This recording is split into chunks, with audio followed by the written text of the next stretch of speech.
All right, welcome, gentle viewers, or if you prefer, genteel viewers, to Mazecast episode 8. Joined by Beals and Alex tonight, And the Hoopoe Bird. and the Hoopoo Bird. We couldn't figure out how to broadcast in black and white. If you could do us a favor and maybe pause this video now and change the settings on your monitor so that you're seeing us in black and white, it might improve your Hoopoo Bird experience. Hoopoe. Yes. We're going to be going a little outside the maze book itself tonight, and we're going to be doing an episode essentially about the maze community. And I guess we'll probably be burning some bridges here. Anyone who is unfortunate enough not to be part of this hangout, we're just going to toss into any bus we could find. No, I don't think it's going to be overwhelmingly negative. I don't know that it's going to be negative at all. I think we're going to have a lot of good things to say about people. You know, early on in this podcast series, I talked a lot of shit about David Gentile. Gentile. Gentile. David. I said impolite things about him. And boy, he's just such a nice guy. He's part of a gang, and I like talking to him in Hangout, and we still disagree about 98% of all solutions that are suggested. And I think that most of what he says is absolutely crazy. But, in terms of talking about people of the maze community, I'm glad to have Dave in the community. And like I've always said, along with the stuff that I think is just batshit crazy, he's got tons of great observations that he makes. And I think he probably has more credited, puzzle points on Into the Abyss than anybody else. Yeah. So I guess we'll be, for some reason, dissecting, just taking a look at where we've come from and where we're going to go with the maze community. We'll see how that works. I wanted to start by talking about Into the Abyss, which is essentially where all this stuff started. As we said from the beginning, we're in what we're calling we're calling this the second resurgence. Yeah, but the second resurgence, which was started by Into the Abyss, and we've talked here and there a little bit about problems that people have with Into the Abyss or with White Raven a little bit, and I've said laudatory things, I think, but we'll get a little more in depth into it here, maybe. And actually, I wrote out a list of questions that we could talk about here, and even the list of questions, when I look at it, just seems so inflammatory. Like I've written down these questions. I've got, oh man, the first. Like, are we okay with accepting these dumb solutions? Yeah, well, I said, are White Raven solutions wrong? Or let's really just have a lot of dumb solutions? I think that's, oh man. I think it definitely takes a certain personality type to be into this kind of stuff. Not necessarily an organized one, although you see, all of us, we seem to have a very nitpicky minds in terms of scrutinization, but we don't seem like, the most organized bunch of people. I mean, where White Raven himself said that, he can't remember shit. And it doesn't seem like a personality trait that a mazer would have. But that quote, it's going to work. Remember shit is what he said. Yeah. That's all I got to say. Yeah, I interrupted you. I just wanted to joke about that being an exact quote. Probably wasn't worth it. Well, okay, well, let's talk about that first question, because it seems more disrespectful than I intended it, but I don't think we made it more of a lawyerly way. Yeah. Got to be able to put it in more of a legally. Well, no, I think we can preface by saying that we're not hating on anybody. We're not criticizing for the sake of debunking anything. We're just sort of going over in the most sort of professional, objective way possible the pros and cons of how people's personalities could alter the perception of the maze and riddle solving, I think. I think that's a fair thing to say. Because you certainly have a lot of different approaches to the maze. And yeah, people's, my sort of inherent skepticism and cynicism causes me to not believe that anything is really part of the solution. And Dave has a pretty high tolerance for eccentric solutions. But I guess what I'm like, I think most of us, if we went through like into the abyss and we started looking into some of the room solutions, like we just we would be constantly hitting things where we like roll our eyes and say, "Oh, come on, that's not a solution. That's ridiculous. Oh, that's silly." Although a lot of times when I do that, I'll say that and then I'll come back and look at it later and like, oh, okay, maybe that is what's going on. It's just that I think it's a bad solution, so I don't like it up front. And so I guess what I'm wondering is, I mean, do you think, let's say we stick with it and we get everything, eventually at some point, not anytime soon, all the puzzle points are given and we got all these answers. Do you think we're going to look back and say that these were good puzzles and, we're glad we solved it? Or is it going to be like, boy, that was, I can't believe we were looking for all those needles and eyes? Personally, I don't think we're ever gonna have that moment, just because in my experience, what we've done in the past is you get stuff like room 34 where it's completely anticlimactic and we're all like, what? That can't be it. And sadly it is. So I think it's gonna be mixed. There's been a variety of success and the senses of success in various rooms. Like I think we did a lot better at 34, even though we were disappointed, than say room 24, which was, it's sort of still, I'm still not, like I feel like we were like our solutions were more solid, but at the same time, I don't think we got as far as we did with 34, even though it was less satisfying. Yeah. Well, and the way I don't know. But when I look at like the rooms that have gotten 5-star points, or they're completely puzzle pointed out on Into the Abyss, I mean, they seem relatively solid to me. Like I don't look at those 5-point rooms and say that it's just a bunch of ridiculous garbage, And so I sort of suspect that with these other rooms there may be good things going on, and we just, White Raven doesn't tell us what we don't or haven't already found. So it could very well be that there's still good stuff out there for all these other runes. It's not that the runes all have bad solutions. It's that's the stuff we're given. We're the ones who are counting legs on the furniture and are, finding things. Yeah. Oh, hold on a second here.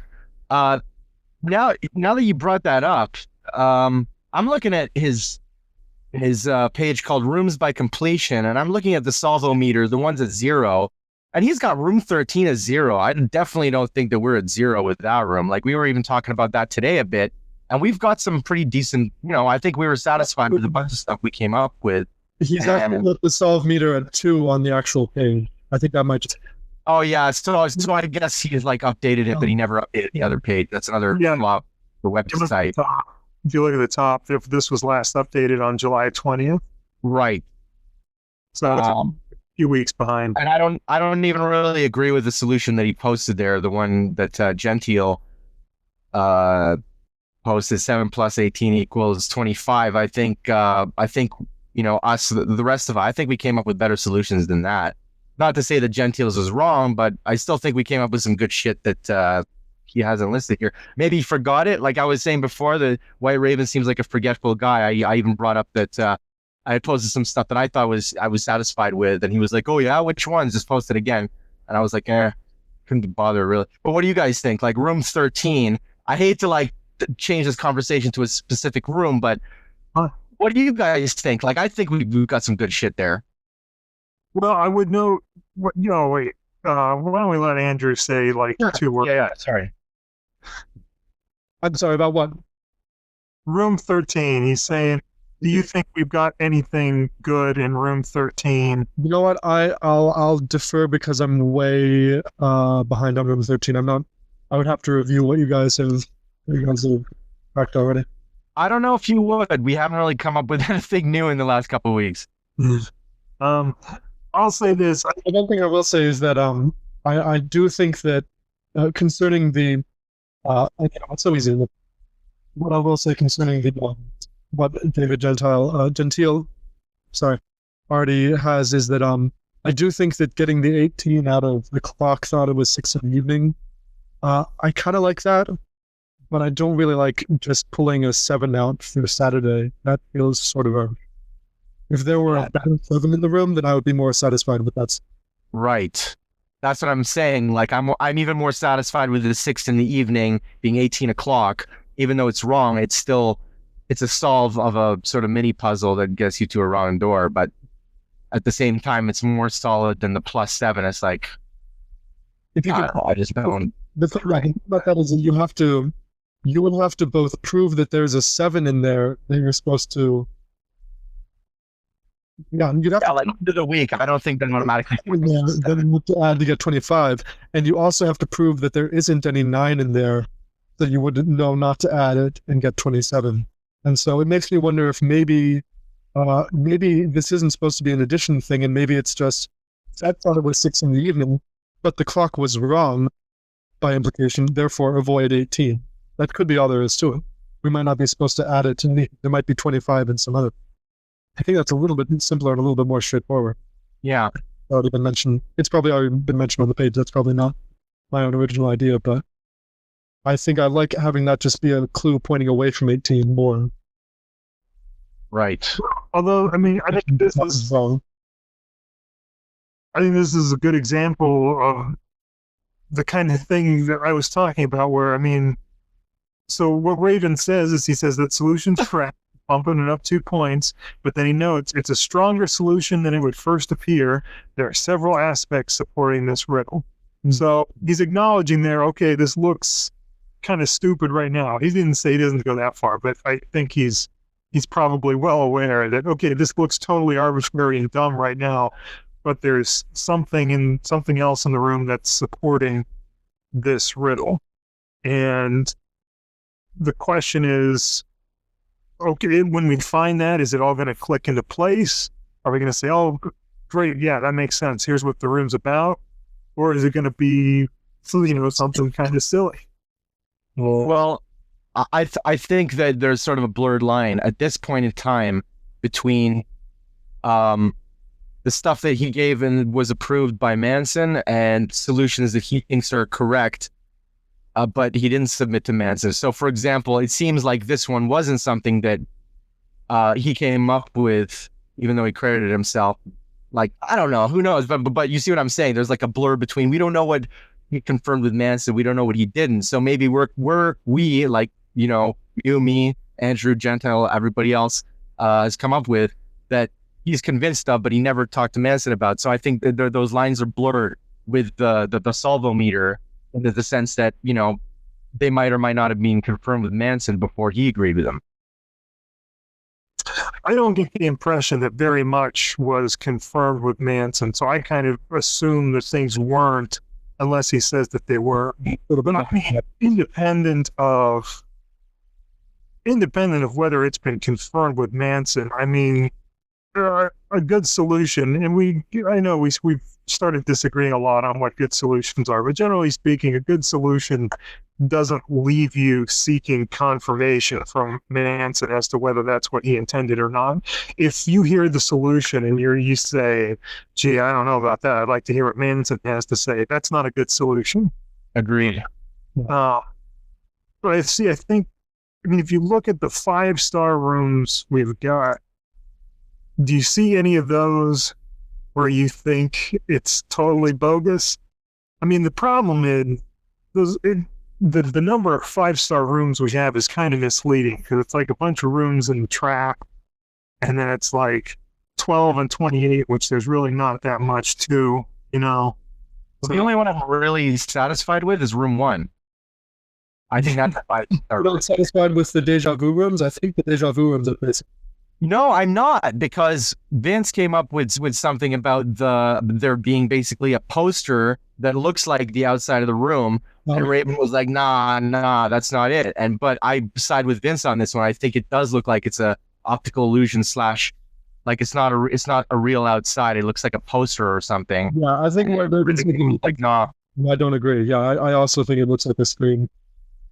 Well, that's what I'm saying, right? Is that you can't, like, that's something I would like to get Manson's opinion on. Yeah. Although I can see from Manson's point of view why he would never want to do that. Why he never wants to, like, just open his book, and say, yeah, here's what's going on. Here's everything that's going on here.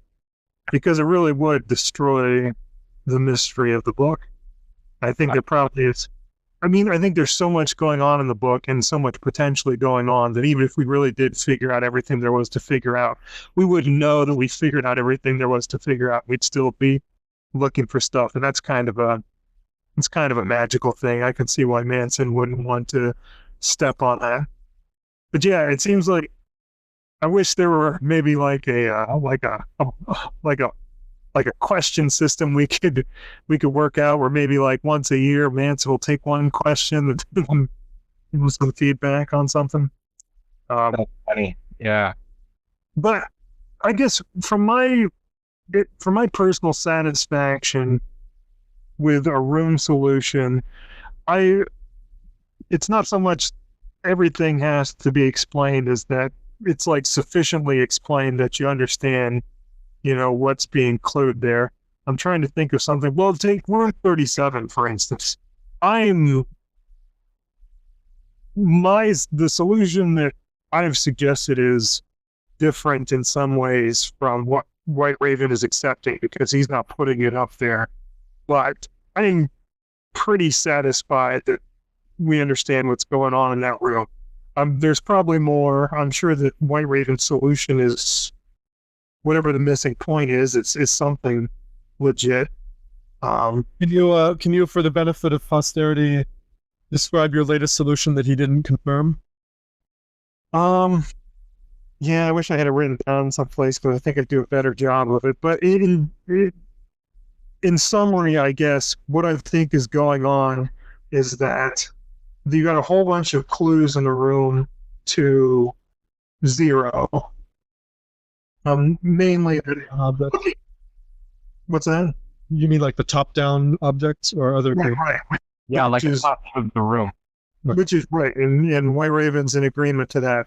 But what I think is that the dice on the right are cluing towards 20, and the net on the left is cluing towards 10. And so that's why the group ends up divided on which door they want to go through. Why half of them want to go to 10, and half of them want to go to 20. And then when the door rattles, and it says that they come together, then and all decide on a path to go, that's because the door rattled behind 10. It describes them as moving away from the door, implying they were frightened by that. And then they choose the path, suggesting that they chose the other path. And so to me, I think that's a pretty elegant solution that brings the entire room together. It ties the text to the picture. I think that's about as good a solution as we've got for anything. I was going to say, I think that's probably one of the most elegant solutions that I've heard so far, because it's almost irrefutable. Everything you've just said about the door rattling and getting away from choice 1 out of choice 1 and 2, like, it's all that's pretty solid. And that's, even though I hate this room, I think that's a really great solution, because pretty much everything you said is based on very simple things, like the, top view, both sides of the room, 2 choices, 1 choice eliminated via the text. Like, that's super elegant. And, 1 swipe, 1 kill, and going up the ladder. Yeah, so that's a room where presumably there's something more to find. There's another puzzle point to get, but I'm probably more satisfied with the puzzle solution we've got in 37 than, I don't know, take your pick of whatever of the 5-star stuff there. I don't know. Well, wait a second. For instance, Room 4, I feel like Room 4 is all over the place. Room 4. How can you know that you're done with Room 4 when there's so much that... It was a painful process. I remember that's probably the most memorable process that I remember. It was me and Vince. I think who else was there? I think Ben was there as well. And we sort of just like we were chatting on Hangouts, and we sort of said like one sentence at a time. I was like, "Hey, look, the hatchet is in front of both right doors," and then like Vince, like he flowed into the process, and he said the next thing. I can't remember what he said, but he found out. I believe it was the sort of time elapsation, like the candle hasn't been lit yet, but the wood has been chopped and like all that type of stuff. So I think that was the best process, Room 4, because we like really collaborated to bang stuff out. And yeah, maybe it's not the total, like Raven said, it wasn't the solution, like we were sort of getting there or whatever, but I'm pretty satisfied with that as process was involved. Yeah, that was fun. And that's something that happened towards the beginning of this. I think that's the kind of thing that really solidified our maze obsession as something that was going to continue on, Although I say that, at that point, we'd already started doing a podcast that had a Google Hangout, so I guess we were already pretty deep. But that's the kind of excitement you want out of your extremely nerdy hobby, No, absolutely. No, it was a defining moment for us, I think. Yeah. And I think that stuff's good, but I feel like there's got to be something going on with the face. There's stuff going on with the cat that we don't know about. You know what I mean? Like, so you don't know what the text is all about. Sorry. Whoops, I missed what you said there. There's door 24 opening. No, I missed what you said. Oh yeah, no, I was just saying like that's like to your point, like that's why the salvo meters should be, I say we do a tolerance of 1, meaning like remove 1 or add 1 based on your own personal judgment, because I don't think 4 is done. There's still the foolish fate on the door. There's still the stars. We don't know anything about that yet. Yeah, I mean, unless the riddle guide stuff. Yeah, possible.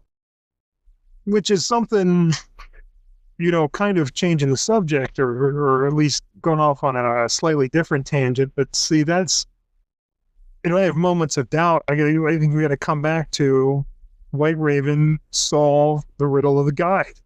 No one ever solved or will ever solve the riddle of the maze in Room 45, right? I mean, the solution's out there.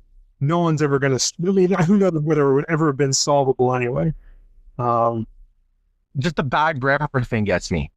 It would have been really tough regardless, but no one's ever going to solve that. And the solution, was arrived at because additional clues were given.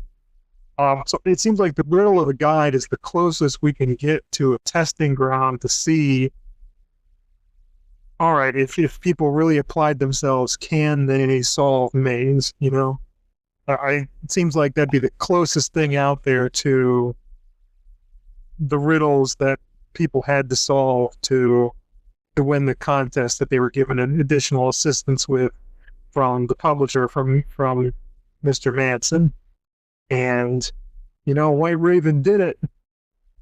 So it seems like my constant doubts that I have about his solutions, like I have about everybody's solutions, I feel like weighing my doubts against his belief in those solutions, like, despite myself, I think I have to assume that his point of view is more credible because he solved the riddle of the guy.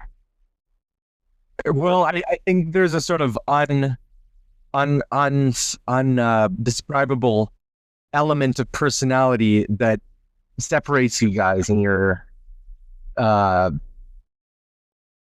guess, validity of solutions. You know what I mean? Like, there's always going to be like a barrier between each and every one of us who does maze. Like, our personal biases are always going to get in the way. I don't know if that's inherent in the maze, or I mean, it must be, right? Because not all of us agree on all of our solutions. So I think everybody's going to have some kind of a bias that changes the continuity. Mhm. Yeah, I mean, it might just be that for whatever reason, White Raven's just really kind of in tune with Manson's way of thinking. Maybe not. Maybe he had discovered the way of thinking and adapt to it, or maybe there was something about him from the get-go that helped him see things Manson's way a little better. Maybe not. Sorry, what? Maybe he's his son.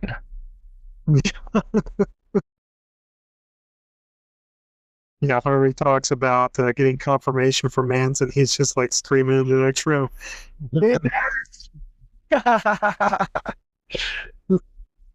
Is the pizza here yet?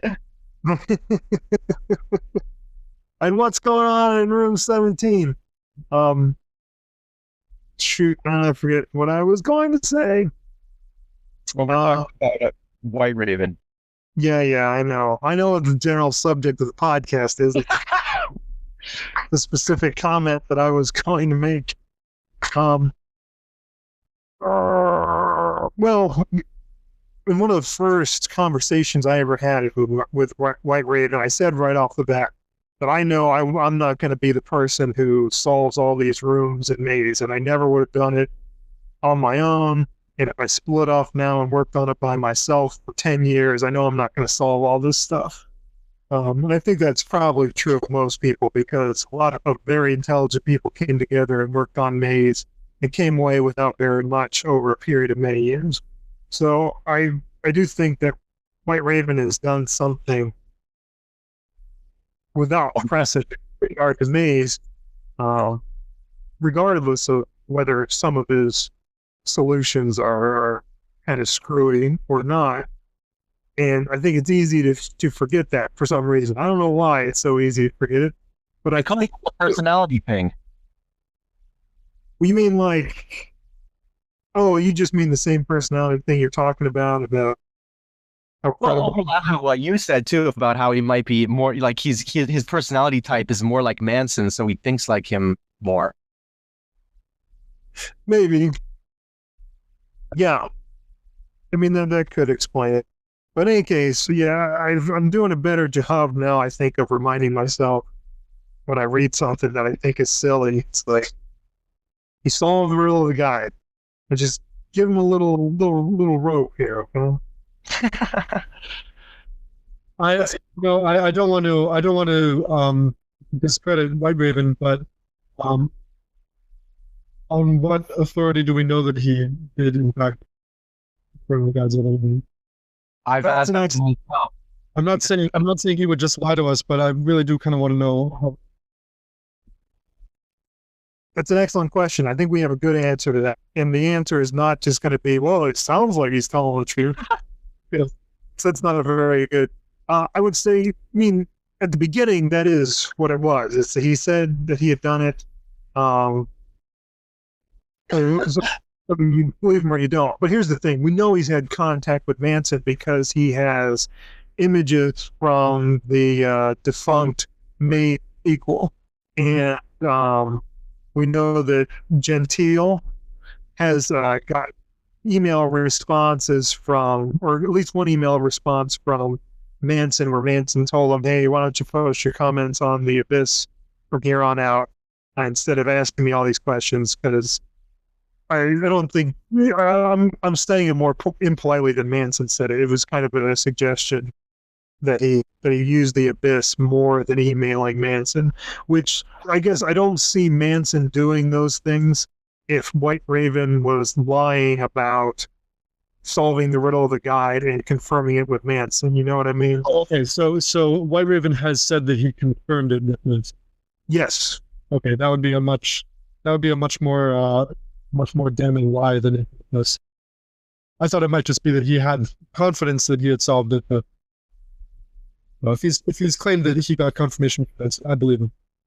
Yeah, I believe him too. I didn't even know about all that other stuff about having documents from like the sequel to Maze or whatever. But I believe there's no reason not to. Like he made the whole website for it, so gotta be something there.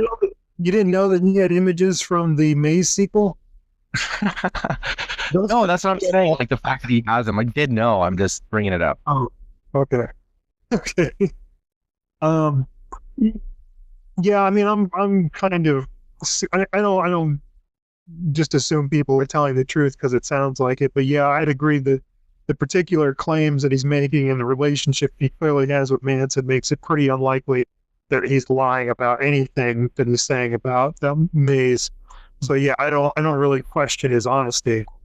And he said that the riddle of the guide is essentially irrefutable. Now, we've come to learn that almost everything is refutable by somebody, but he means it's a pretty solid solution. Like you're going to look at it and it's going to leave no doubt as to who it's saying the guide is, and no doubt that it was an intended puzzle.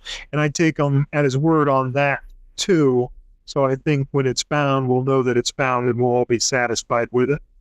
I'll tell you what I think would be what I'd really be interested to know from White Raven is how many of the rooms that have not been 5-starred, how many of them he thinks similarly about. Or maybe I shouldn't say not what he thinks, but what he thinks we would think. Like how many of the rooms does he think are out there that if we get the solution that we're going to say, oh, Jesus Christ, what a bunch of bullshit. And how many of them are we going to say, oh, that's brilliant, that's great. Because obviously he can't predict infallibly how we would react to it, but I think he could take a pretty reasonable guess as how we would react. And I would be interested to know that. He did tell me that I won an award this week, right? The above and the non-award. He said I could redeem it by putting it in the slot in 30. Well, I'm putting it in the slot. And what I'm saying is, can you give us an idea? No specifics, no solutions. Don't even tell us which room is which. But of the remaining un-5-starred rooms, how many of them do you think have solutions that we're going to see and we're going to say, oh, that's brilliant, that's great, that's clever, whatever. And how many of them are we going to say, oh, give me a fucking break? Right. I think that's a good wager. That above and beyond award is a legally binding agreement, by the way. I do think my reasonable request would hold up in the court of law. Yeah, you should hold him to it. Well, we'll see. I mean, hopefully he'll just politely and without argument, but if we have to litigate, that's the way we have to do it. I'm not afraid to walk in the court.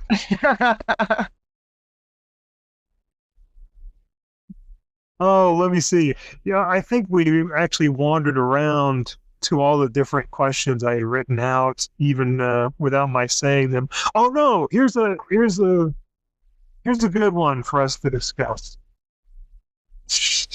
Do you think, given what we've found out about Maze and the kind of riddles we're finding now, do you think that we are better off than when Maze was just this totally mysterious, unsolvable, and beautiful book that we all love? Do you think that we are actually losing some of our enjoyment of it by dissecting it? No, I'm enjoying more. I certainly enjoy the process of what we're doing more. I do kind of feel like if we reach a point where all these rooms are 5-starred, I know I'm wrong. I don't know how I'm going to feel about it. I think it kind of depends on how many rooms are counting legs on easels and stuff like that. How many of them are like room 37 or room 1 or whatever room you like. I didn't mention room 39. I think room 39. That's one where I gotta remind myself, let's give White Raven some credit. Think of what he's accomplished. But man, I think the solution that we all came up with, and that was another great group effort. I mean, that was Gentile and Greg, and I had part of it, and probably Alex had part of it. For some reason, every time Alex does something, I say that it was Gentile who did it. But, Yes. Which room? 39, the Cask of Amontillado room. Oh no, that was all you, buddy. I remember that being all you. It was you and Greg. Well, it wasn't all. I mean, it started off with Dave. No, but you were the one who made that connection that the stone things in the corner are real and everything else in the room is fake. Like, What? that's basically what it comes down to, right? Is it's like, how do you get to the core? Because the shit in the corner is real and the rest of the stuff is empty / fake. Yeah, I mean, there were the emptiness clues. There's the division. I guess Andrew was right before. We shouldn't just reference these things and then move away from them. But I guess, but to summarize it without going into a huge amount of detail, I think that the nuance that was added by Greg, I find very convincing, which is that the room is in the text divided into 3 categories of object, because it says it's a combination wine cellar and junk room, and someone had been working there as well. And the junk, all the stuff that doesn't seem to have anything to do with being a wine cellar or with the work that's being done, all seems to contain false clues to 11 and 12. And then the winery stuff does as well. We've got bottles seeming to clue to 11 by the way they're pointing, and barrel or it's 12. But then there's also the bottles are empty, and there's one barrel that has its lid off, and you can see that it's empty. And then the one barrel that's leaning towards 12, just the way that it's balanced there, suggests that it couldn't be. It has to be empty. Yeah. And and the other one was the non-mention of 4 in the timetable charts. Right. Yeah, and actually, right where the numeral 4 would show up, and 7 times 7 equals 49, you've got that tube covering up the 4, so you don't actually get to see 4 on the times table. Yeah. So anyway, but then you've got the trowel pointing towards 4, and the trowel is, of course, associated with the work that's being done there, not with the wine cellar, not with the junk room. And that's your true clue as to where to go. And the thing is that well, so in synopsis, in other words, this was another elegant solution that I think we can all agree on, because I certainly do. I think that's correct. Like, almost level, not as triumphant as the cones and the ladder and that stuff, but definitely up there. Yeah, I really like this. I guess it's a 5 star. But again, it's another one where, how does it compare to White Ravens? We don't know until all his puzzle points have gone. Although I would say this about it, he interprets essentially the same clues to get to the same result, but he interprets them in a different way. So even if his interpretation is a bad one, it wouldn't inhibit him from solving the room and then eventually solving the riddle of the guy. You know what I mean? Like, if consider this, there's a certain amount of clues that Manson did mean, and there's a certain amount of clues that he didn't.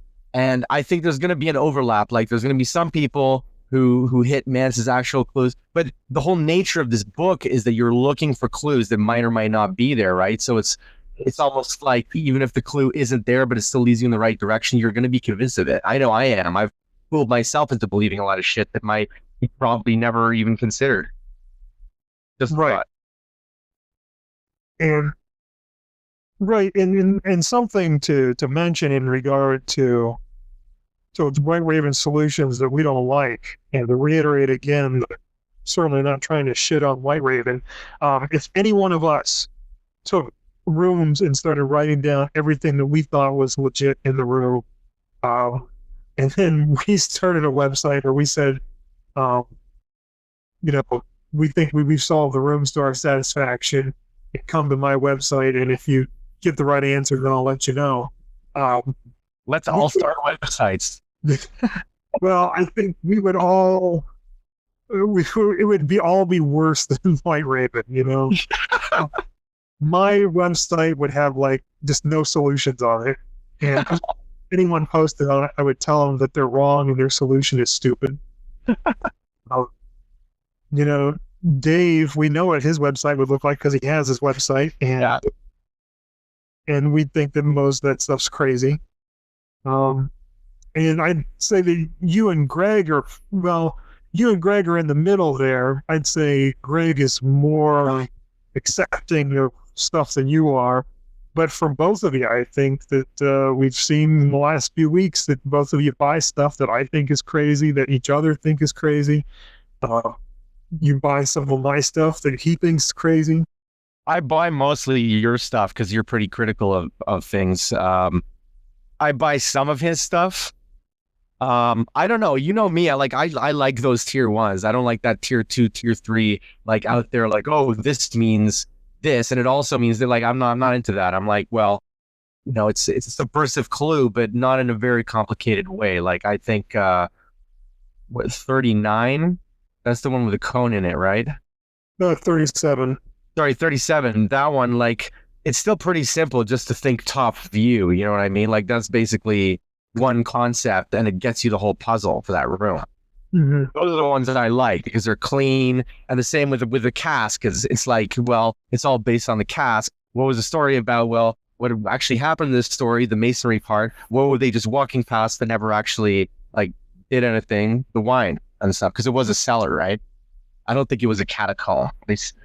Well, I don't remember whether they call it a catacomb, but it was like that. I mean, it was like a family crypt. They had dead people in there, and it was a long passage. It wasn't just like he took them into the basement and walled them up. It was kind of maze-like. Yeah, I'm sure there were barrels though in the original story,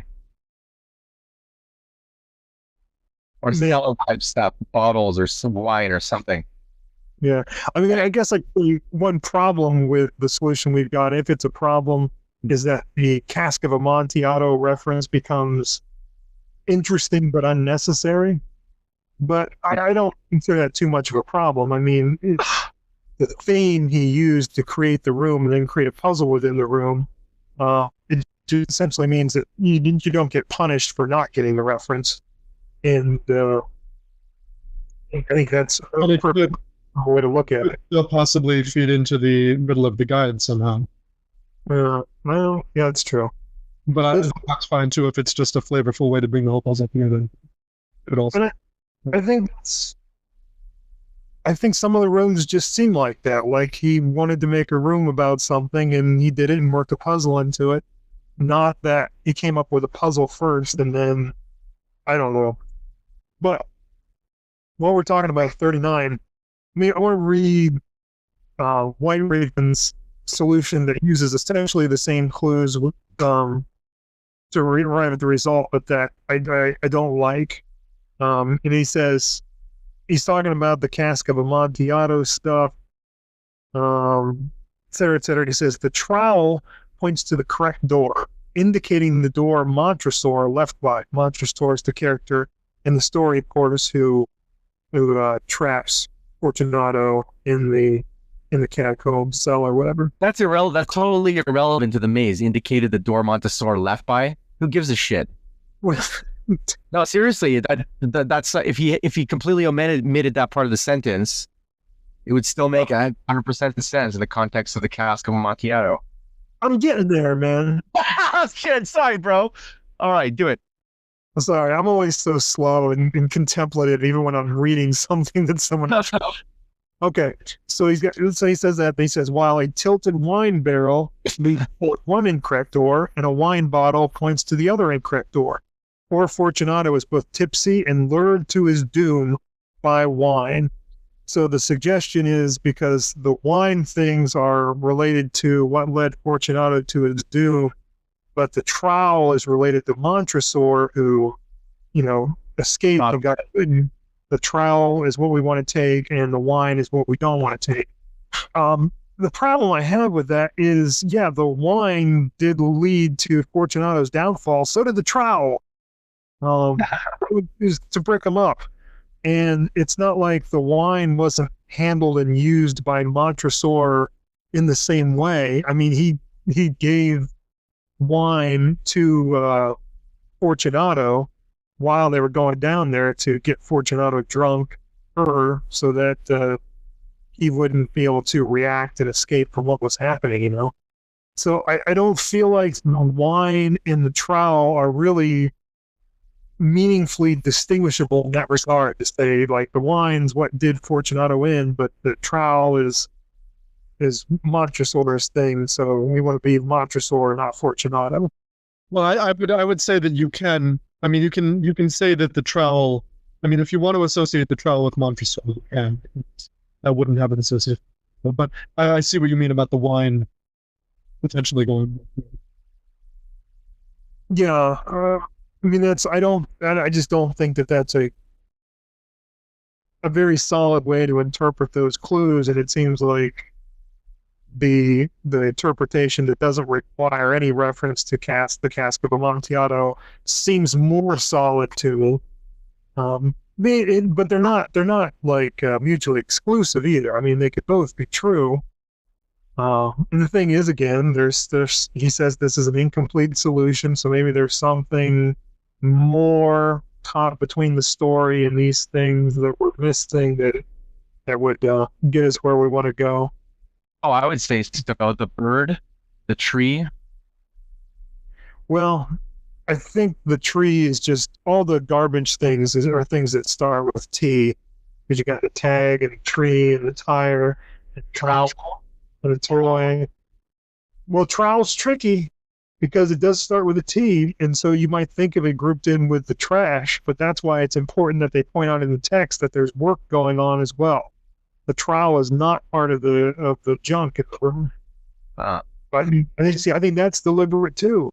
I think that's another interesting part of the solution, because the trowel starting with a T seems to tie it in all the garbage in the room. And on the other hand, the trowel being part of Cask of Amontillado ties it in with the wine-related stuff in the room. But to pick it out as the correct door indicator, as opposed to everything else that's pointing at doors, you have to look at it not as, part of those groups, but understand why it's different from the other things in those groups, which, again, I think is a really elegant solution. And I find it. Here's my feeling on the Cask of Amontillado solution of Wine Ravens. I would be open to giving it more credence if sort of contingent on the progress that we make in one of my least favorite rooms, which is room 16, which is the room that has the big, I forget his name, but the big giant guy with the. I want to know whether that's part of the.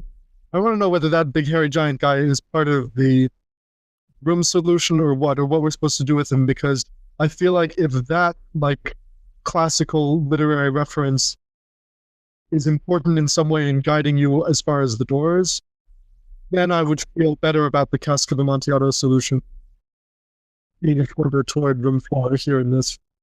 Is there come up with anything good for 16? Like, we know all the elements. We know the giant is Orson, and Vince came up with some stuff about the feet going in different directions, giving us different clues, but everything else is fairly dead in that row as far as knowledge. Like, we don't know about the jester head, the contraption, like the trapdoor, the crown, and the weird sensor thing with a polka dotted fucking clown hat, whatever that is. That's been bugging me. That's I like this room. That thing. It bugs me. What is that? It's like John Wayne took a shotgun to it. And that was the top, Yeah, 16 was not one that immediately stood out to us as being this impossible room. But as we've moved through the book, that one seems to be one of the rooms we're most clueless about. I'll say I'd love to know White Raven's solution for that. Yeah. I think that would actually be my one question to Manson if he did the annual question. If my turn came up, I drew the straw. I think I would ask him what the fuck that machine is supposed to be. Well, what about the sensor? I'm more concerned about the sensor personally. I'm pretty satisfied with my contraption or apparatus, which also has a trap anagram in it. Yeah, I don't think that machine is a real machine, if I had to guess. It could be something old and obscure, just like Orson. I mean, Orson, I consider that's a fairly obscure reference to make that Yep. not undiscovered forever. I thought you were going to say if you had one question to ask Manson, you would ask, is identifying that character as Orson Yeah. or part of solving Room 16? And I collected by the fucking machine. But I think you're right before that it would be very instructive in terms of how we approach other rooms to know. Whether like they really hinge on these literary references. Right. Because if we are required to identify that as Orson from, what's it called? Orson and Valentine? Yeah. If we were required to identify that as Orson from Orson and Valentine, then that opens up a lot of possibilities for other rooms where there might be obscure things that we need to pick up on. Now we know that there are references to things in other rooms that mean something when you pick up on them. Obviously it's a cask of Amontillado room. In room 15, we know that the sacrificial tripod is a reference to the tripod that the Oracle sat on at Delphi. Which do you know what I'm talking about there with that Beals? Have you? Yeah, he always has to tell the truth. Yeah, I'll play Watson here and ask you to explain that one. Okay. This is something we talked about a while ago. There's the tripod in 15 that's referred to as a sacrificial tripod. Then there's some Greek mythology stuff going on in the room. In Greek mythology, the famous sacrificial tripod was one that the Oracle of Delphi sat on to give prophecies.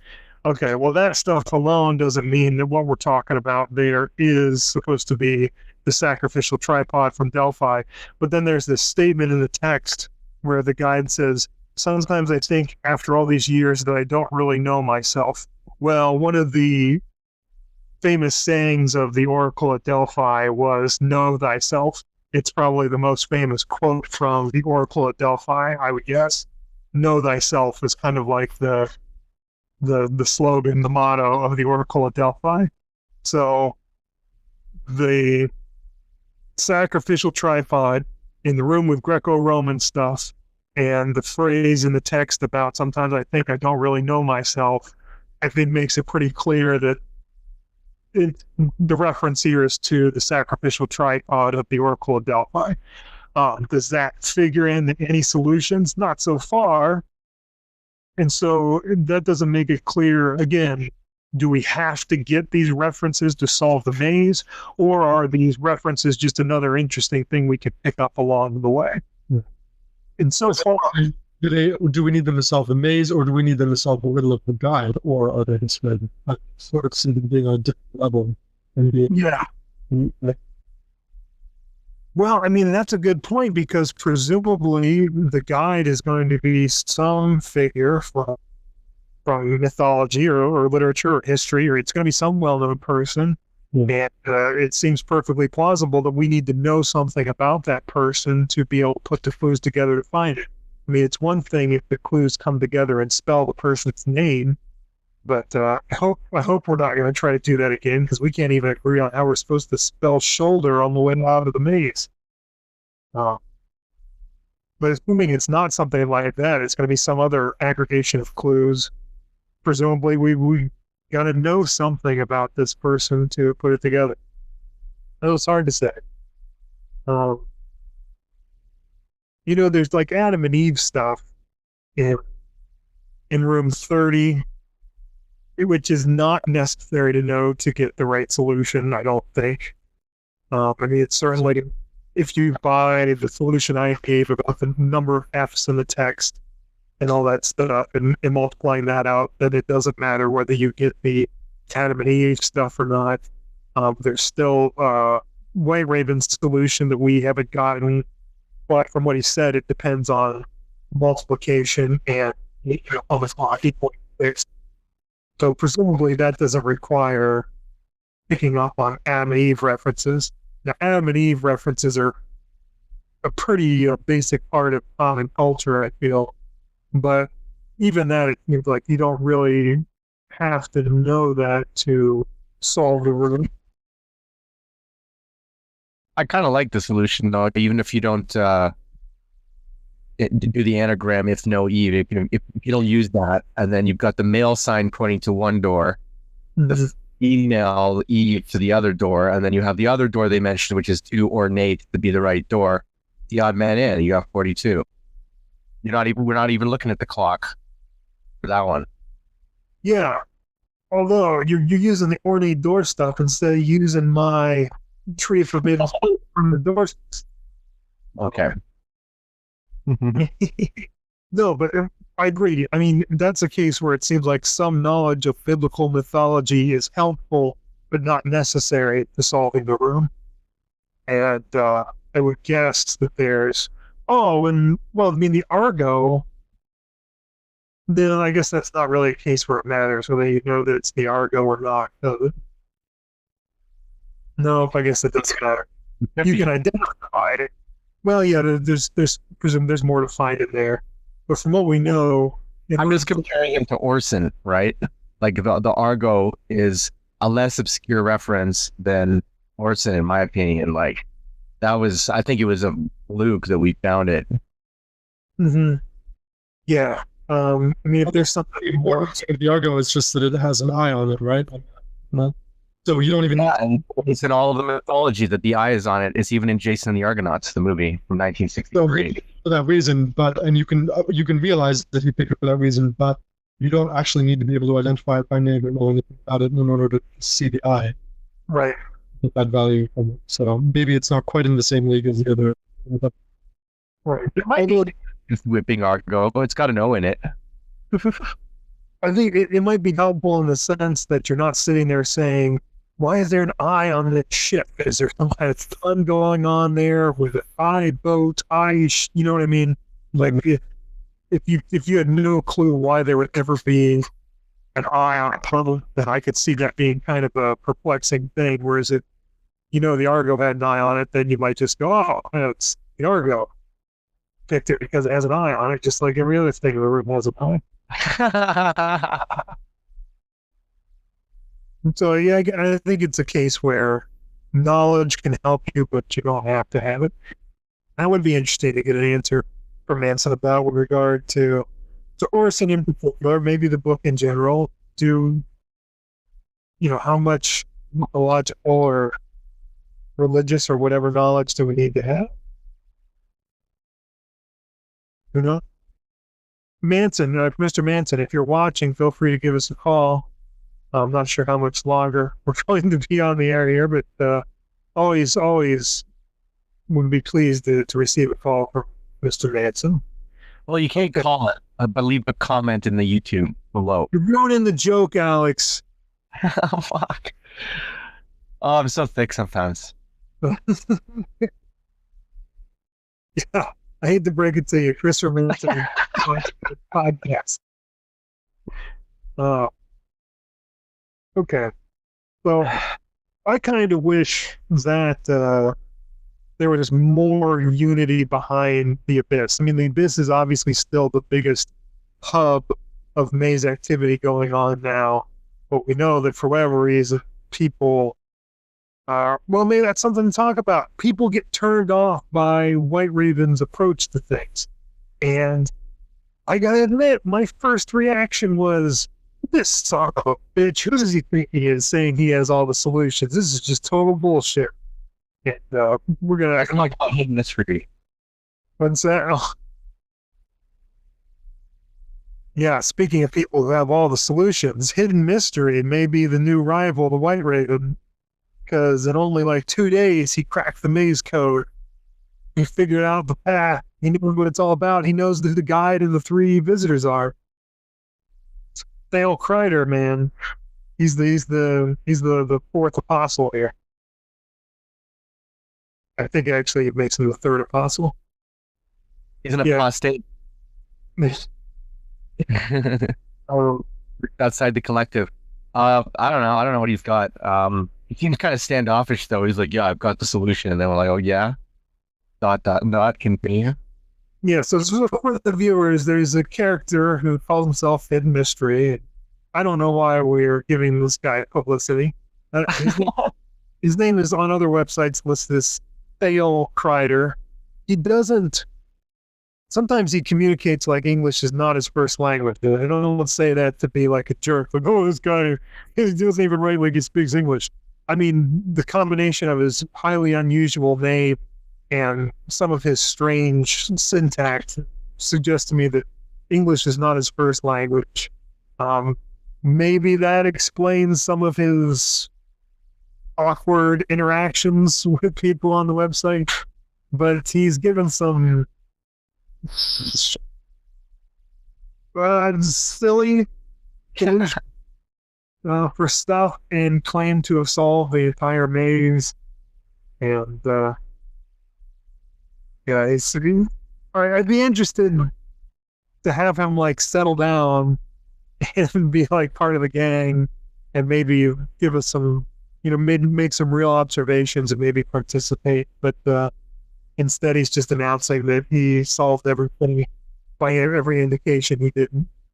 Why do we bring that up? Oh, because I was there's two other users. There's Irene and Kontiki. They're also joined. I don't know if they're going to watch this, but guys, if you're watching this, come join us. We got a little chat group going on, and maybe even come on one of the podcasts. Right, and then talk trash about people who don't make it there. Yeah, I'd like to. I mean, you can hardly blame people for not reaching the level of obsession that we have, because it's probably a little ridiculous what we're doing, maybe. But I would like to get all these people involved, at least like they can be added to the Hangout. They don't have to hang out there all the time, but they could stop by and talk. It'd be nice to get people to stop by for one podcast, Get some new people. Yeah. Yep. Gentile made it last time. He did it. That was a lot of fun. And at some point, we're going to have to do a podcast where we explain how exactly we escaped from the abyss to be with you here tonight. Mm-hmm. Well, not all of us actually made it out. So. That's true. We're going to have to do an episode where we go back in there and say, Ben and Dave, bring a yarn. Bring a spoon of yarn. Well, technically, Vince, you were the only one left in the abyss because I got cut off before that happened. All right. We're breaking the fourth wall here. What happened last week was totally real. Really were subjected to supernatural forces, and I was trapped inside an endless dark void for some periods. Okay. Oh, you know what we should talk about? Let's talk about the number of visitors with the guide. Okay. You're still on your Thale Kreider kick. Yeah. Kreider. No, I don't know. I like that theory of 3, even though, Greg brought up a good point about in the clone room. I always forget the number 37, right? Oh, did Greg bring up a good point? Was that a good point that Greg Because I think I'm the one who said immediately that 3 visitors doesn't work in room 37, where it said split into 2 groups. Half wanted to go one way and half the other. Yeah, but wait, it's not referring. It's referring to the 2 choices, or no, the I don't know, like I explain it in some way. Yeah. 3 visitors is also a little strange in room 1, where it says, well, I mean, you could say this in just him being poetic, but he says, one said another, said a third, which implies that there are more than 3 people. Yeah, but that would give it away. That would give it away too much. If he said the third, then for sure. Yeah, I'm acknowledging that it could be poetic, but... Well, I'm smiling because I made the exact same argument, I think, just today in the Hangout when I was saying certainly implies that there are more than 3 of them. But it is interesting. You never see more than 3 speaking. Well, let's see, 35 is kind of ambiguous in that regard. It certainly implies that you got more than 3 speaking, because you've got a totem or tribal fetish said 1. It could be a work of art suggested another. Perhaps it's a signal to us. The thoughtful one said, not much help when there's only one way to go. Put in another. Oh, that's true. Maybe, I don't know. Maybe these words have meaning, like said one. Like it's some sort of like who's on first, right? Like one is the guy's name, another is the guy's. You got the thoughtful one, another said it again, right? Yeah. Yeah, it could just be two people, one and another. But it's certainly suggested that there are more than 3 people in that group. Oh. Okay. I just wanted to beat a dead horse. No, that's okay. It's an interesting subject anyway. How many people are in this group? And Thale Kreider is suggesting that the group is actually related to the guide in some way, like you can identify the group, which I'm guessing is probably not true because it's something that Thale Kreider said. I don't know. That sounds compelling. Find out who the visitors are too. Maybe it's all related. Once you figure out who the guide is, you must know who the visitors are by proxy. Well, I can see you probably have like maybe a general idea who they are. Like if the guide is someone associated with leading souls through the underworld or something, then you can say, oh, okay, these are dead people. But I don't think they're going to have specific identities. Let me just point out one more thing. In the deja vu rooms, the last person who speaks is identified as being older than the rest, which would also be kind of a disingenuous phrasing if there were only 11.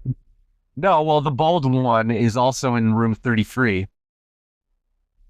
Well, all I'm saying is that the choice of the word rest seems like it would be very poetic and very deliberately misleading. Yeah.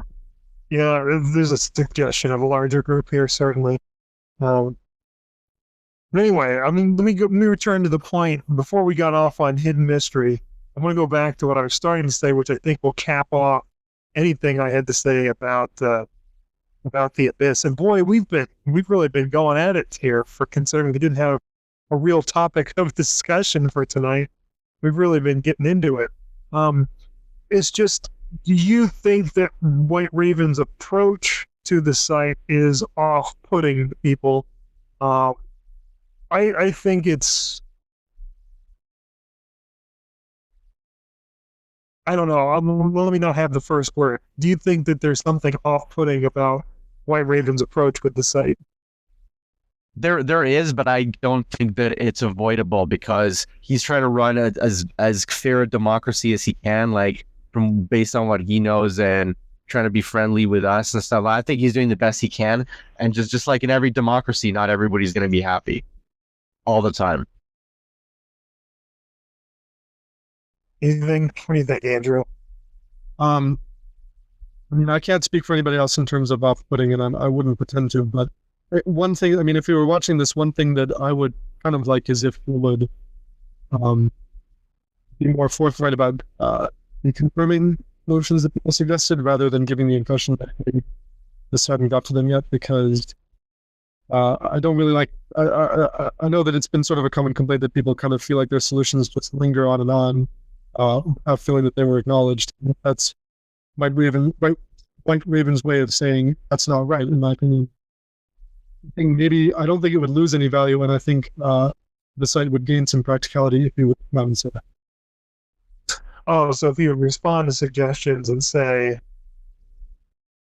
no, suggestions positively. I wish you would also respond to suggestions negatively. I don't think that would be a compromise in any way or devalue the experience in a way. I think it would be a little bit more convenient. Yeah, well, although it could be kind of burdensome, and especially if he's just responding to everything, saying, nope, don't buy it, sorry. Well, yeah. Every once in a while, if more than one person kind of band behind a solution and say, oh yeah, that's good, and he doesn't buy it, that will topic. I mean, I don't know. For me personally, like I said, my first reaction was, man, fuck that guy. But it was kind of based on two things, I think. Number one, because I didn't like his proposed interpretation of the riddle of the maze, the Woodrow Wilson House stuff. I was like, this is ridiculous. This is the guy who's claiming the da-da-da-da-da. That's why I was pissed off. Number two, was almost certainly just pure jealousy of what he that he had communicated with Christopher Manson, and that I would probably never be in a position to do those things. Now, I would never put in the effort to do those things either, and I was never going to. So it's a pretty half-baked kind of jealousy. It's not like we were competing towards the same goal and he won it. It's more like I forgot about this book for a long time and then came back and saw what he had done. I'm like, son of a bitch, that should have been me. But once that had wore off, like, I really don't see any problem with it, but, I don't want to throw anyone under the bus. Oh no, let's throw Greg under the bus because he's not here. Well, like, Greg, we know, really doesn't like the Abyss. And I think we might have even we've talked about it on the podcast before. It's because he doesn't like White Raven solutions, and he feels like when we go there and we're posting stuff, we're trying to solve to White Raven, not solve Manson's puzzles.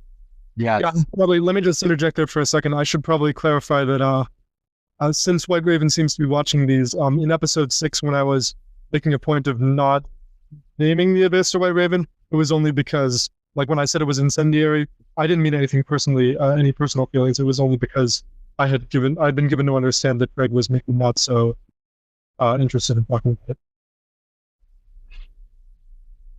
I had to. You love him so much. Why don't you marry him, Andrew? It's the Fez. I just love the Fez so much. And I guess we've already covered that. But yeah, there is some truth to that we do end up making a bunch of suggestions towards solutions that we don't really agree with because we're just trying to top off those puzzle points and get to the solution. Like, oh, well, is it this? Is it band these things together? Is it furniture legs? What is it? We just toss stuff out until we get a hit on something. But as much as I can see why that would be objectionable, but on the other hand, I think it's still productive.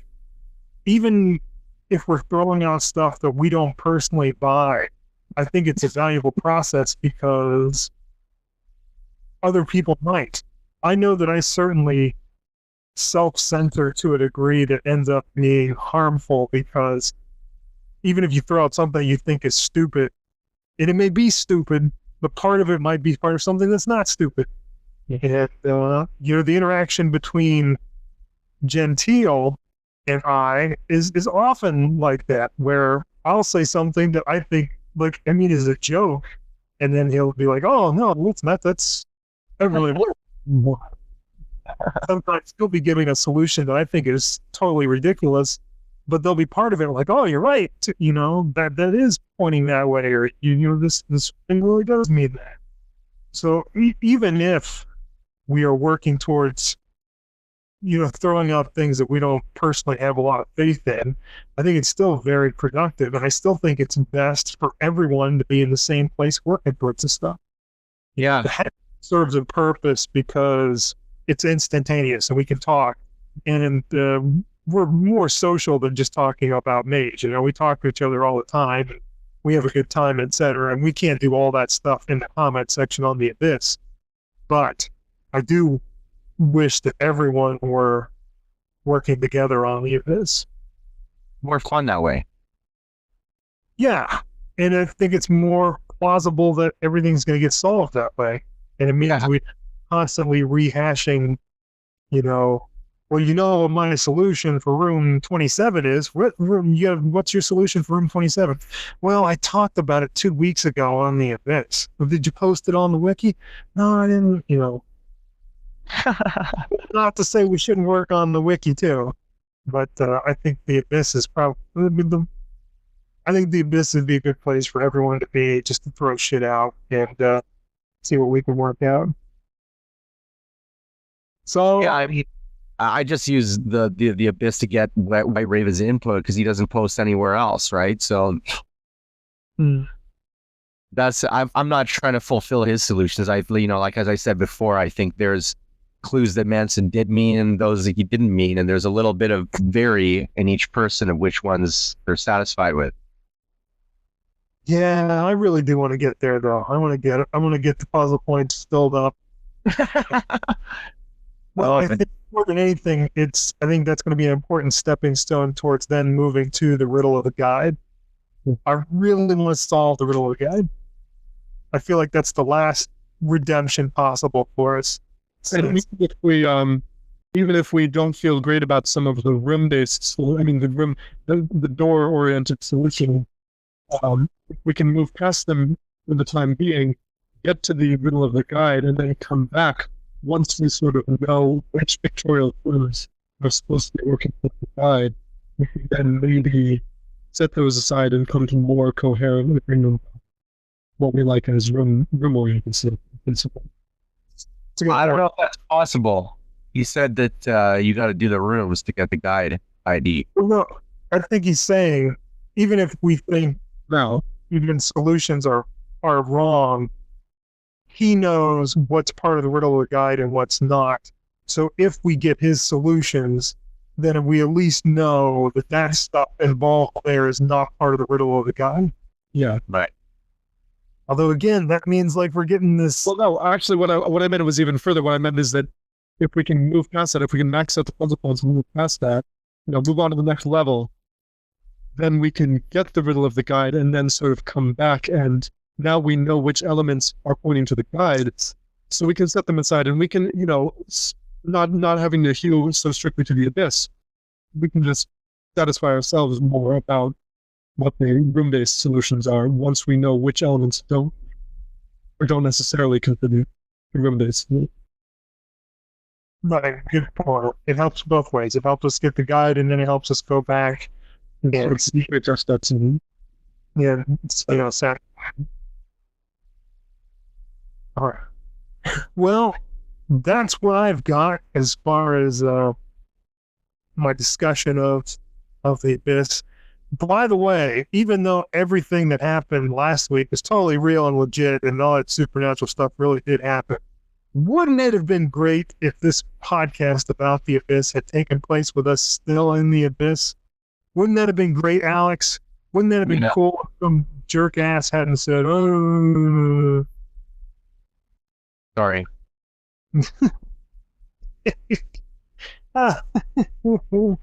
Oh. Anything else we should address? we're thinking about did it say one more thing? Yeah, anything. Not introducing a new topic, but rather, you asked a question around the middle of the episode, and I wanted to maybe answer it. Want to share my own feelings about it. You asked about like how we feel about whether we think that the whole puzzle solving process enhances or detracts from the essence of our experience with the book.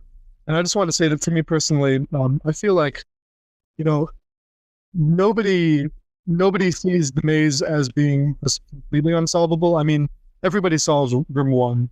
Everybody notices something here or there. And for me, I don't know, all of that stuff was really frustrating. And I'm really gratified that we're going through this and really finding new meaning in it. And in particular, it's really making me appreciate the book more, because when you compare it to The Practical Alchemist, which I know you've been had experience with, and if anybody doesn't know who's watching this, it's another Manson book, and it's another like big word puzzle. Because it's on the abyss, I won't explain everything about it, but a lot easier. Yeah. And when I compare the maze to The Practical Alchemist, I just feel like, he's got all the clues in The Practical Alchemist. He really works hard to put all those clues in there and put all those false paths in there, and it's great and it's really cool. But they're just not all that artfully thrown together into the pictures. I mean, the pictures are fun, but they're just sort of, everything is just sort of slapped in there randomly. You can't really say this room is about this and that room. I mean, this page is about this, that page is about that. They're very haphazard.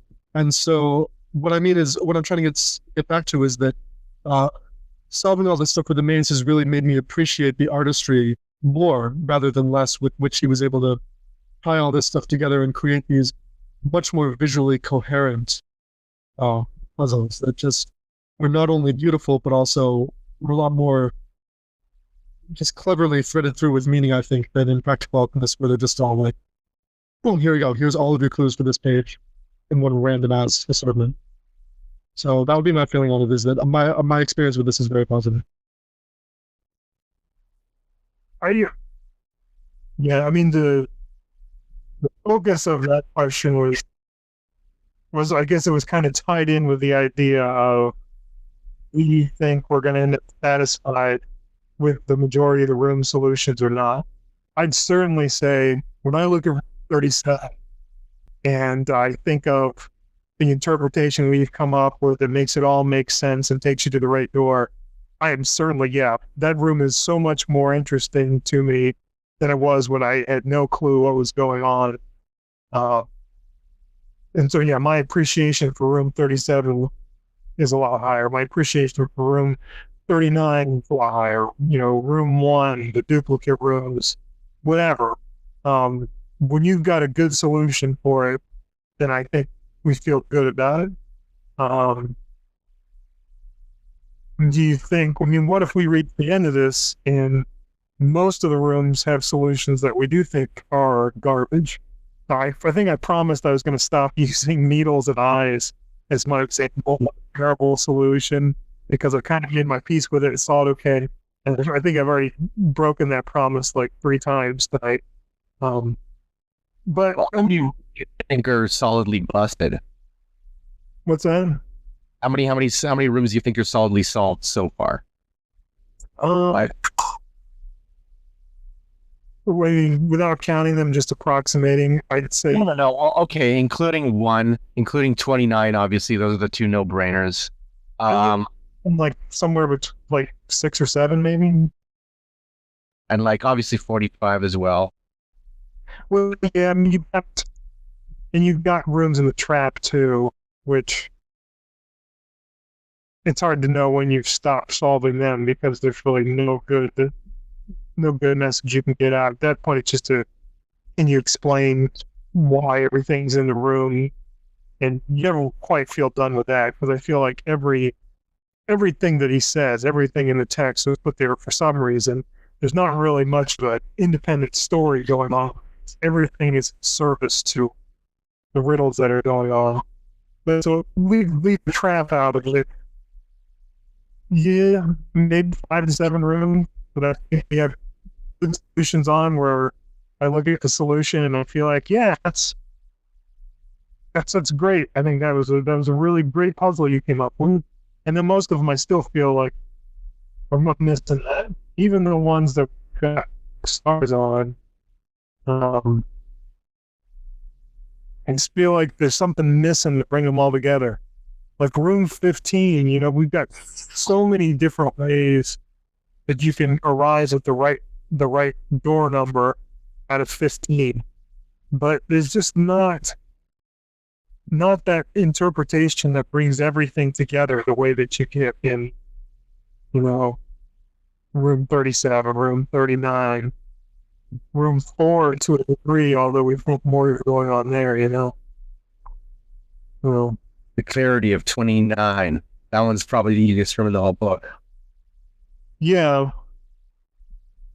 39. That's good. Although, still, did I say 39? 29. 29. Although, still, you want to explain what's going on with the images above the doors, and that takes a little bit of figuring out. That's figuring out the clues in 39 they're supposed to tell you to find the door to 17 are so much harder than finding the door to 17. Mm-hmm. Yeah, that's true. Yeah. Yeah. Maybe that's part of the riddle of the guide. Or was it part of the Atlas phrase? Oh, what they wrote exactly? Like the riddle of the maze or the riddle of the last room. What part of the room? What part of the room are you talking about? No, I'm asking you what the signs in the Ops 29. You're saying like the salt and pepper shaker, and there's some other shit there. Actually, I think they're just things you turn. There's like right. Just the thing that. So was there anything in that room that wasn't upside down related? Yeah. What was up the pointy scepters? I forgot. Were those explained? Yeah. Yeah. Go ahead, Vince.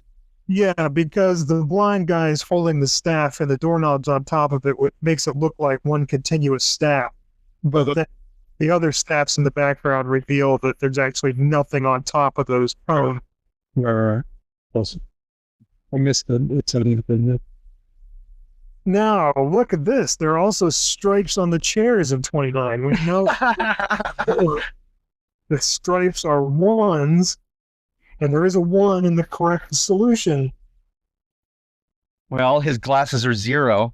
They look like O's. No, they're covering up his eyes. If you could see his eyes, those would be zeros. Guys, if you count all the stripes on the 3 chairs, there are 17 stripes. That's 17 ones. You didn't count those stripes. Not those stripes. There are 6 on 2 of them and 5 on one of them. Oh, you were serious. I assumed you were just making it up. 3 stripes right there. I'm not going to count them myself. I'll take the word for it. I just mean the black stripes. I don't mean if you count the black and the white stripes together. Right. There are 17 pen strokes in the guy's left shoe. Oh, man. Well, let's talk about what we're going to do next time, because it's getting late here. Oh, you're right, man. This one really kind of got out of control on us, didn't it? I think it was a good one. I think we talked about a lot of like non-related stuff. Yeah, I think Andrew needs to get a little more involved in the discussion. Yeah. Because you're like a funny, witty guy in writing on the Abyss, and then tonight you're just you ramble on. Not that verbally aggressive. I'm not that verbally aggressive. This guy Alex is pretty ripped down. Okay. What do we want to do for next time? Keep in mind, Greg's going to be back with us, so we got all our Abyss shit out of our system. We're going to have to go back to calling it the crevasse or whatever. The chasm. Yeah. Anyway. Are we doing a room or should we do an aspect? I've got a suggestion for you. I think we should do everything. Oh, no, we can't. I was going to make reference to the Abyss again. I was going to say take all the 4-point rooms and say, we're going to take this week and we're going to get something knocked up to 5-star. But you'll just do the rooms and just don't call them 4-star. Just throw them out there and hope that Greg doesn't realize that they're 4-star. Yeah. So for next week, we'll be doing 14, 15, 17, 20, 25, 30, 32, 37, and 42. Yeah, we really should. No one asks questions. Really shouldn't be that way because we're not going to be able to say something adequate about all those rooms anyway. Let's do it. We'll pick a room. I see a small black cat in the background. What? Small black cat is behind you. He's running down the hallway. Thankfully, the other visitors didn't notice. All right. So should we do something that we know a lot about or something we don't know much about at all? You know what? I don't understand why, if I may refer to the Abyss, I don't understand why we have only 1 point on room 27, the tarot room, because I feel like we've hammered out a lot there. And I'm kind of baffled. It's the Fata Viam Vineyard, and why we're still behind on that. I feel like Yeah, I mean, again, if there's a great solution, then maybe that's why not. But yeah, it does seem to me like the statue's shadow is gesturing to the spade. Yeah. You can get the right door. I don't know what else other than that. Yeah, what do we get points for? Oh, just the 13 in front of... Yeah, that doesn't... I mean, then you've got... Okay, so it's a character from a tarot card. You've got all this other card-related stuff, so maybe that would direct you to 13, where you've got the spade and the club and the diamond. There's also the X111. I don't know if that's legit, but it's there. I don't see that. Where is it? Vince pointed it out that the wooden blocks that are acting as the scaffolding, they're holding up that cube. Look at the first one closest to the F, and then the one next to it it looks sort of like an X, and then there's an I, and then there are 2 I's on the other side of the 9, on the right side of the 9. Anyway, He's got a picture of it with a red outline, so he'll probably show you that later. I don't know if it's legit. I think it's cool that Vince found that. I don't know if it's legit, but maybe it is. Like, I guess Raven didn't give us a point for it, so he doesn't think. I think it's fun. I think it's cool, but yeah, I'm kind of torn on the issue. I don't think it's fully legit. I don't think it matters too much either way, because that's certainly not that's not the answer of what's going on in the room, you know. So that's the kind of stuff, right? Yeah, take it or leave it. It means something or it doesn't, but that's not the big solution we're looking for. Well, you want to take a run at 27 this week? I don't know. I just feel like there's got to be something that we're not seeing. Well, our audience by this point is just getting real frustrated at how many times we've acted like we're going to end the episode and then didn't do it. So let's just say we're going to do room 27 for next week. And are you going to be back with us, Andrew? I might be. I'd like to be. I mean, for this room, I would like to be. So. Great. Then you want to present the room? Sure. All right. Andrew's going to present for us next week, room 27. Everyone's studying at home. Read up on room 27. Communicate any suggestions you got for us so we can put it on the show. Mr. Manson, if you're watching, if you want to call us up and give us any pointers. Yeah, that's right, Alex. If he wants to call us up, we'd be appreciative for any input you can give us on that. With that, boy, I'm almost afraid to say it, but does anyone have anything else they need to say? God. Anyone have anything else they might say before we go off the air? Until next time, gentle viewers. Gentle, genteel, gentile, gentlemen. Yes. Till next time.